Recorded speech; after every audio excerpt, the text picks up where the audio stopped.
All right, good afternoon, everyone. It's not quite the time for the open bar. Thank you, Melanie, for the gorgeous introduction.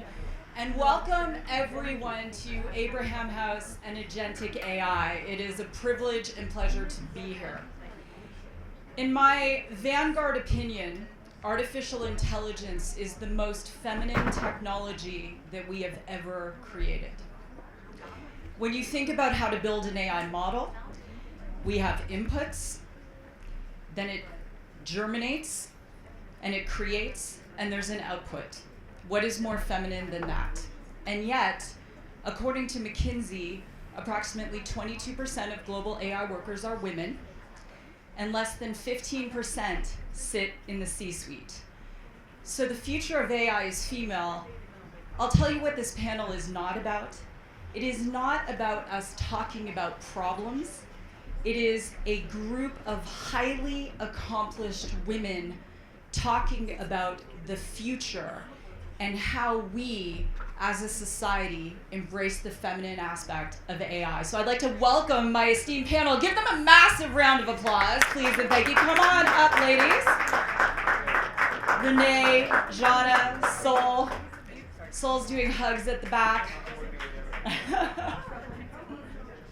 Come on, girl. Way to keep it tight. Everyone move down. Yes, ma'am. Okay, go down. Go down. Melanie's telling us what to do, which is just the way I like it. All right. Because we all had a great night's sleep last night, I'm using cue cards. So Renee Cummings is a global AI governance leader, award-winning AI ethicist, professor of practice, and inaugural data activist in residence at UVA. She has served in the WEF's Data Equity Council, and she's top 100 women in AI ethics and influential storyteller. Let's give it up for Renee Cummings. Thank you.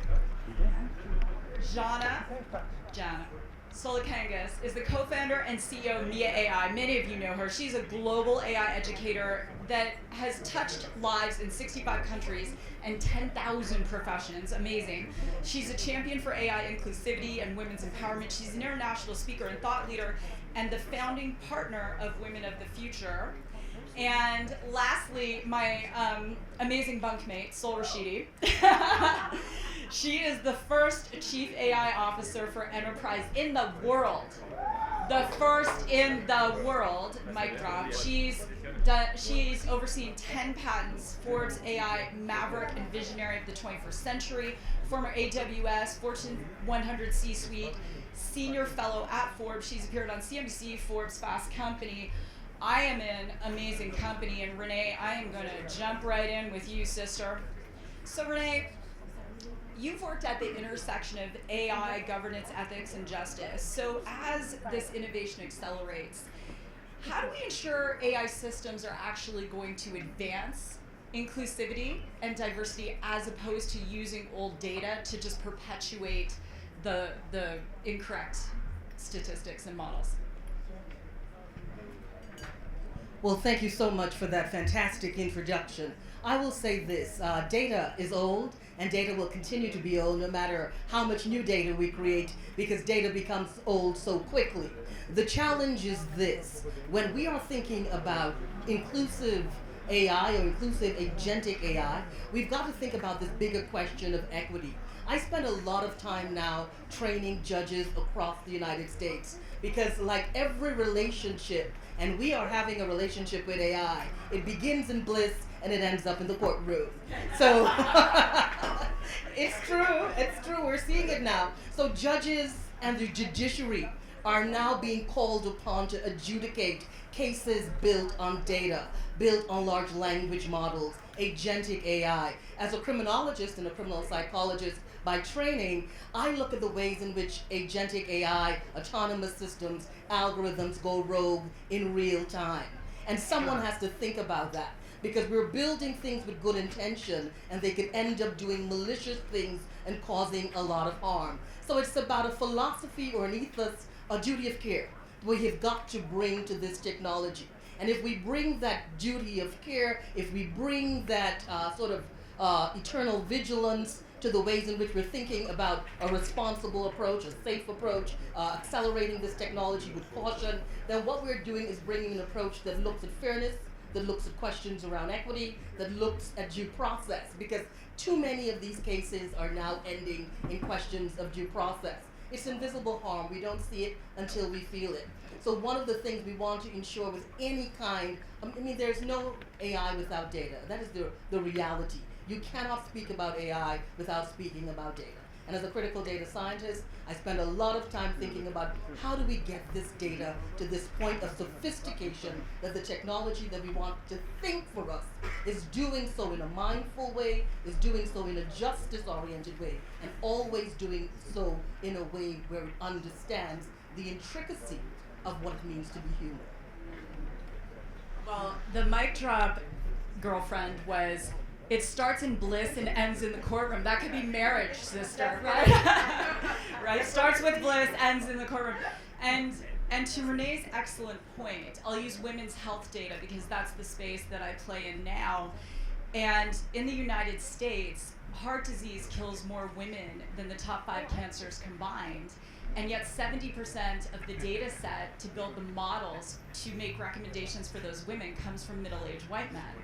And the reason I chose to go into the field I'm in now is data doesn't exist. Over 2 million women have died because of incorrect data from the Women's Health Initiative study on hormone replacement. So to Renee's point, the data has to be annotated, it has to be equitable, and we're not there yet. All right, Jana. Are we talking AI or are we talking relationships? Okay, so through Mia. Same. Yeah, exactly. You've trained over 10,000 professionals, 65 countries. I'm really curious when I was preparing these questions, what are you seeing globally in terms of how people in organizations are adopting AI? Are there any trends across countries that you've seen? 100%. What an amazing panel. I think this is one of my favorite one already, so thank you so much for having me here. And I think when it comes to women and AI, the time is now, and we have all this, we have the skill set, what is needed in the age of AI, and I can go into that a bit deeper. We always start, when we start the trainings, executives, mid-level managers, whatever we do, saying that AI is not only a skill set, it's more of a mindset. So it's a mindset shift that we are training, and the biggest bottleneck is never the technology, it's people. AI needs to be customized in your business, and it's your people who understands how to use it. It's your people normally who's resisting the adoption in these organizations. So the more your people are aware and can trust what the AI can do for you, what it should not absolutely do for you, the more they experiment, the more they implement, and so on. Also, one of the biggest bottlenecks is obviously first people, but then also building, just putting an AI layer on old workflows. That is not working. We need to first define clear problems and then think where AI can actually bring a real solution for us. AI is not a solution for anything before we have clearly a problem defined. So we need to rethink the entire way of working together, humans plus AI. So it's not just only bringing AI here and just like starting to like develop the tools and then just like going from there. We need to look at this holistically, starting with people, strategy, and clarity. I love what you said about you can't build on old workflows. It's just not possible. We're seeing that in enterprise where they're so slow to adopt, and it was said in the earlier panel, and then they want to take an existing workflow and use AI to modernize it. Just scale the problems in a way. Yes, it's like a marriage. Okay, Sol, we're gonna be entertaining. It's after lunch. All right, Sol, my darling. So, Sol, you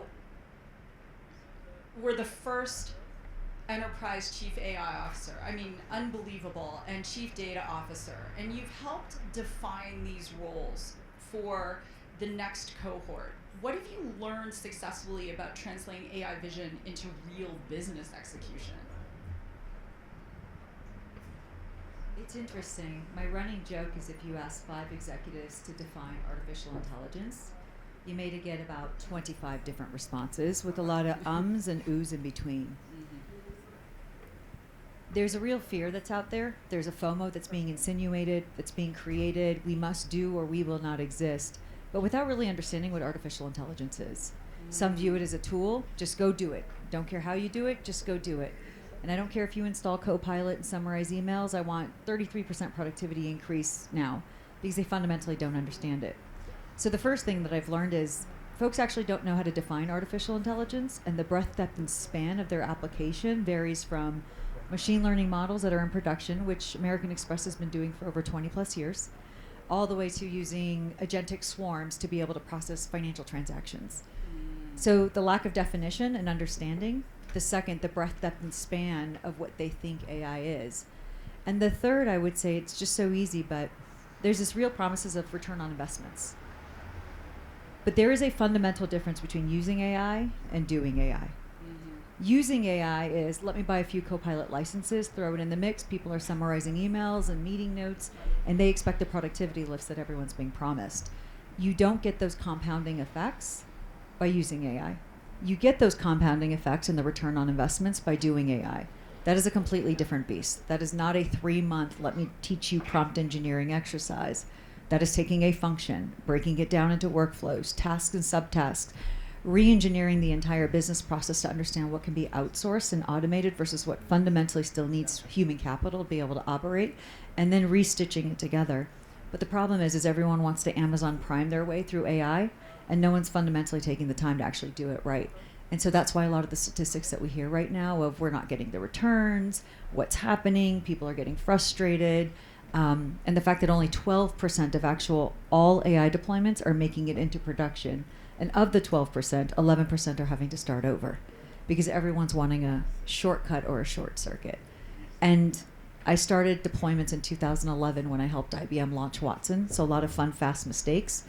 And it doesn't matter 2011, the role with Watson, or 2016 when I had the first chief AI officer role to now, we're still making the same mistakes. We are. And to the MIT study, essentially 80% of organizations aren't seeing the ROI on AI, to your point, and 12% of pilots go into production. When I started deploying AI in 2018, it was less than 5% because companies, and they still, and even here we are 7 years, almost 8 years later, they say, oh, we need to deploy AI, but for what? What is your use case? What is the problem you're trying to solve? Who on your team wants to solve the problem? Who on your board has AI deployment experience? I mean, the list goes on and on and on, and there are so many reasons why we're not seeing it. Yeah, and I think the other, I would say, fourth behavior that's consistent is the credence is let's do AI, let's find use cases for artificial intelligence, and then let's decide what we're going to do versus what's the business problem that we need to solve, and is AI a candidate or not? My running joke to executives, and sometimes I'm popular and sometimes I'm not, is if your goal is to cut a piece of paper in half, why would you use a chainsaw if a scissor does the trick? There's 30 years of technology that already exists. It's tried and true and makes it happen. It's great that you want to use AI, but this is probably not the best business problem that you want to leverage artificial intelligence for, because it's introducing a chainsaw into the mix. And we have a tendency of overcomplicating things. And then the fifth pillar, if you will, is there is an extraordinary dependency on your data, infrastructure, and talent maturity in the probability of your success in deploying artificial intelligence at scale. And if that holy trinity is not in place, you're going to struggle. I love that. And I'm throwing my plan questions out the window because what I want to know, Renee, is this. Enterprises deploying, and I speak globally on AI and AI basics, and a lot of enterprises don't know. We're here in Davos where we think they do. Some of the companies I speak for are here and they don't know. And to Sol's point, they're just introducing Copilot. What counsel do you give enterprise in terms of integrating AI that is ethical, that addresses diversity, and to be able to say that this is going to be useful for everyone in this organization, not just a small group of people? Because I want to know. Definitely. It's the question of governance, and it's the question of guardrails. And is not only using the AI, but are you prepared to have the organizational structure and culture to support the ethical guardrails that are required? So we want to do things with speed. We want to speed to speed to success. But then there are questions always around safety. There are questions around transparency, questions around explainability and accountability and bias and discrimination and so many things that we're dealing with now. We're dealing with questions also the right to know what the technology can do, what it cannot do. The right to be anonymous, the right to opt out. These are critical concerns. And particularly when you're using something that's autonomous, two things can't be autonomous at the same time. One is autonomous and one is, so I can be autonomous and my agentic system is being autonomous at the same time. So it's really about governance, it's really about responsibility, and it's also about maturity. Because you want to ensure that the technology that you're using is mature enough to optimize what are the best decisions. So everything now is data driven. And I always say when we think about data intelligence or real-time intelligence, we're thinking about data that does pretty much four things: hindsight, oversight, insight, and foresight. That's it. I teach data science all day. And that's what we're doing. Those are the decisions we want to make. But as we move to making those critical decisions, we have got to ask ourselves, what is the governance structure that we're working with? Because we continue to see, because of the data, because of the large language models, because of the compromised data that continues to be used, because of the inequitable data that continues to be used as well, we see companies moving forward, but then creating crises for themselves and not having the requisite contingency plan or the requisite business continuity plan to move forward. So a lot of companies doing a lot of things and really not thinking about what needs to be done and thinking about how well that needs to be done. So for me, it's really, do you have the organizational culture to support the move that you want to make? That's so well said. Do you have the organizational culture? Because it does come down to culture. And when we talk about inclusion isn't an issue of skin color or gender preference. Inclusion is this tool, is this AI something that can benefit this entire organization as an organism in and of itself, which is tremendous and not easy to do. Jana, threw out my other question for you out the window. What I want to know from you, and I think a lot of people do, because you are one of the most sought after experts in the world in the following question. Organizations that are late, and we've heard it as a trend in some of these panels today, that have been later adopters of AI, and they come to you and they say, where do we get started and how do we implement this into our organization? What advice are you giving these organizations, and do you reassure them that it's not too late, or how is that positioning when you're having those conversations? The best day to start was yesterday, but the second best time to start is now and today. And the biggest question we always get, like, what makes a company AI ready? And AI readiness is not a destination. We will never be AI ready in any way. So it's a continuous leadership capability that we need to continue feeding in organizations. So it's continuous change that we see. It's obviously a mindset shift and a mindset change, big change management taking place in organizations. But when we start to practically teach people how you can use AI, what is AI first of all, how you can use it, we make AI work for them. Whatever your level is, we make sure that we bring it from theory to practical application. So a super simple example of our training would be that we asked all of the participants to kind of like break their workflows down and to see what is the most painful task. So we go into the deepest and the pain points of their work, and then we make AI work for them. So experimentation, and then we start to co-create from there together. But yeah. And a fast follow-up question, what about organizations that are so slow? Sol mentioned legacy systems, and I think about some of the companies that I worked with in retail that were some of them were 50 years old, 70 years old.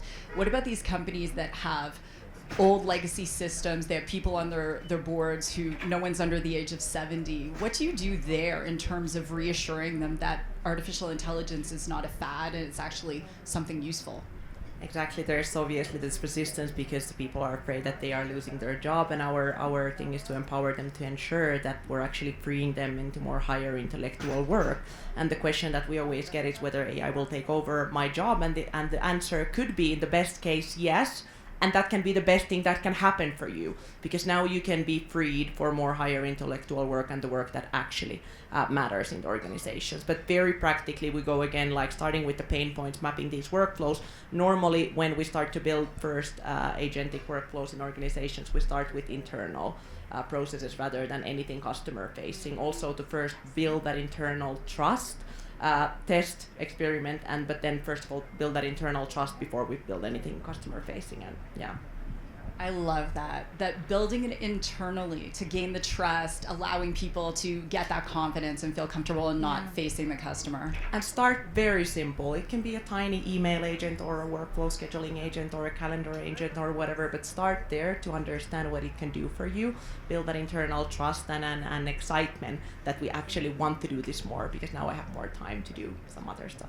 Yeah, I love that. I have a company bringing me in, and they're, in addition to my talk, they're doing a fun hackathon, and with a very, very basic tool that they're just going to play with and allow these executives to just have fun with AI. And I think that is a wonderful way, just growing that trust. 100%, and people should be rewarded when they study and learn AI. So our students are creating their own AI portfolios, which they can actually go and show to their leaders and managers that these are the actual workflows that I'm building, these are my skills.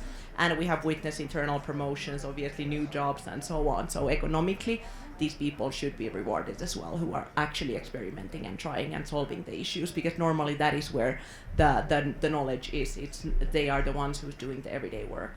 Absolutely, that dopamine hit is huge. Like Oprah, everyone gets a car, everyone gets a gold star. So I'm going to ask you a bit more of a controversial question, because we've been fast friends for 24 hours.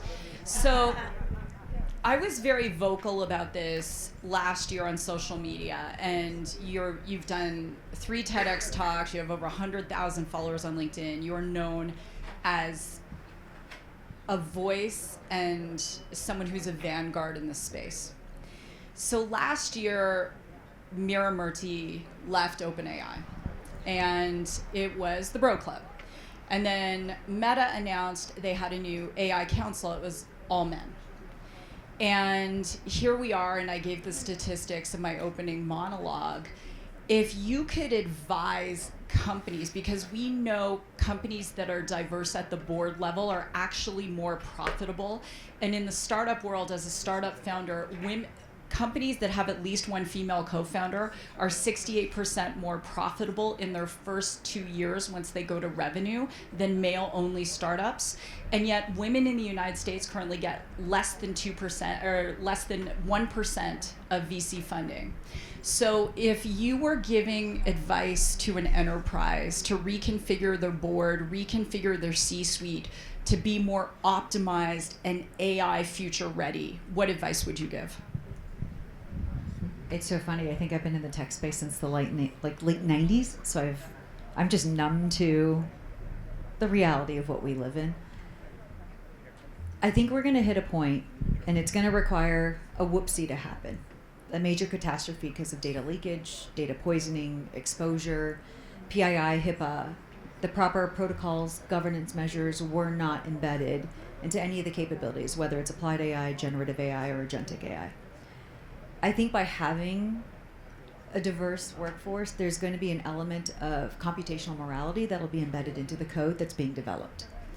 And ultimately what computational morality is that our diaphragm, our lens, it's much broader in general, because we don't think about the next step in front of us. If you're a mother, if you're a niece, if you're married, if you have a partner, we think about things that oftentimes our peers don't think about, our partners don't think about. We have to think about not step 1 or 2, but 3 or 4 or 5, which is why we always have things in our purse as a backup, just because in case of emergencies. But I think the biggest unique aspect of it is within computational morality, we will think about the organization's value system. How do we fundamentally make decisions, taking our culture into consideration, and how do we bed that into the agents so that if it's at a decision point and it has to choose path A or path B, it'll choose the path that aligns with the corporation's value system. Or if there's an element of you're on a spectrum around risk aversion and it's not black or white, it's 50 shades of gray, embedding that within the code as well are things that we think about so that, again, when you have to make a fundamental business decision, they all have risks associated with it. Which path would be best for us that aligns with our value system? That's also taken into consideration. So I think those are just perspectives that sometimes we can share that often is overlooked, and not because we don't want short-term gains, we just want to avoid long-term losses. Because typically we don't think about the next quarter, we're thinking about subsequent quarters and years because we play the long game as a whole. So I think those could be some benefits, and if I had to sell them on the ROI, it would be like, I'll make you a few $100 million, yes, but I'll also avoid you having to pay penalties on those few. Oh, that is a mic drop right there. Yes, we can clap for that. Okay, lightning round. Here we go. Ready? So we all work in AI. We're consulted about AI, building models, deploying models, giving advice. How do you stay current outside of the noise of AI? So what are your tips and tricks to keep yourself up to date? And are you ready, girlfriend? Yeah. Well, I think for me that's an easy one. I'm a professor. So I spend a lot of time reading. I spend a lot of time reviewing the books that are coming out there. I spend a whole lot of time reviewing all the frameworks. So before they become published frameworks, they usually pass through us and we take a good look at it. But I think it's really about just bringing a requisite level of eternal vigilance. And I tell my clients, I tell my students, I tell other judges and judiciary the same thing. You've just got to stay on top of it. It's happening very, very quickly. It's happening faster than real time, but it's all ending up in the courtroom. And there we've now got to adjudicate because and that's the point where everyone who is not thinking about fairness and equity begins thinking about fairness and equity and what is due to them pertaining to their intellectual property. So just, whichever way you can, and after that, Google it, right? After that, Google it. Yes. Jana.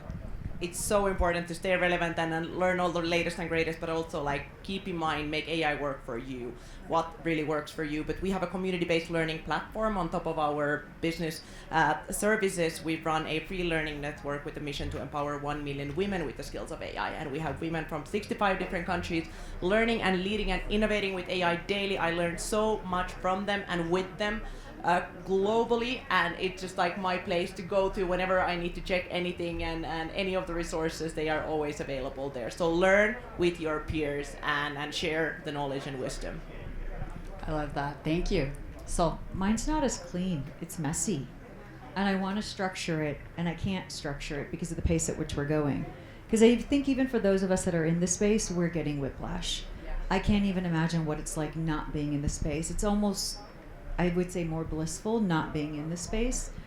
So I've had to extract signal from noise. And I'm doing that in a few different ways. Yes, there's the academic side where I get to do deep research with Harvard. That's fun. With enterprise, I'm not worried about. I'm usually always a few steps ahead of them just because it's slow moving.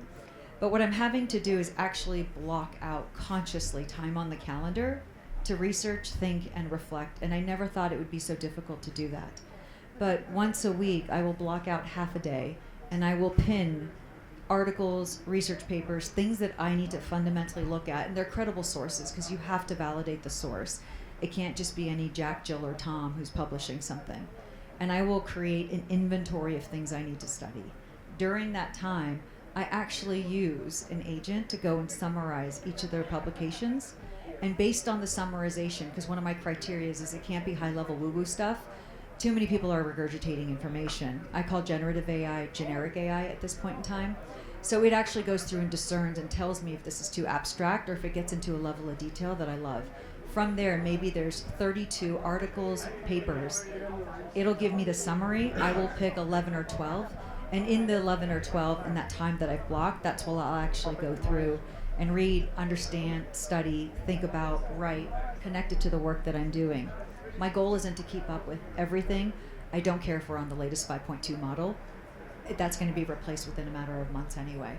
But it's tagging an inventory of all the things that I want to read and study, blocking out time at least one day in a week, going through and using an AI to summarize it for me, picking of those 30, 40, 50 things, which ones I want to spend my time on, and then actually spending the time on it. And the do not disturb on my computer and my phone is probably my favorite button at this point in time. So there's the academic side, where once a quarter I get to go be a geek. There's the enterprise side, which is all about the application, and then there's personal research. And for me, I have to get past reading. So I even start playing, and I mess up more than I'm successful. But it's in the messiness of it that you actually get to know what's going on. And I'm really good at failure and rejection at this point in time in my career. So goofing up actually means I'm trying to do it right, because then I can tell them how hard it is and how to avoid it. And oftentimes, it's what to avoid, which is where I counsel most people. I love what you said about the carving out the time, and I'll close with what I do. So I'm a runner, and I will listen to podcasts. It's an opportunity to multitask, but I'll leave you with this thought about staying up to date. I follow the money, and I'll tell you a story. So in my previous company, one of our clients had thousands of locations in the United States, and they had been early adopters of Edge AI, and they had begun to populate their stores, and by the time they finished 20,000 locations, those GPUs were already obsolete. And I knew that those GPUs were end of life and they'd have to go in and replace them. And so as an entrepreneur, I'm looking at what are my friends doing that's actually working, that they're getting paid for, and then also following market signal, because coming from a background in vision and edge and now working in agentic, that and working in healthcare, which is talk about very slow to adopt anything, it's really and truly following the money, because there are a lot of people talking about AI who've not deployed it, who aren't credentialed like these amazing women. How would you like to learn a new word this afternoon at Davos? Would anyone like to learn a new word? All right. Would you all stand with me to learn the new word? Please. Thank you. The word is badassery. So on the count of 3, would you all say badassery? And that is a way to thank these badass women for being amazing. So I will count down from 3, and we will say badassery together loudly, because we need to have fun. I know you'll all be having fun at 11 at night, but let's have fun right now at 3 in the afternoon. So on the count of 3, badassery. Here we go. 3, 2, 1. Badassery. Thank you, ladies.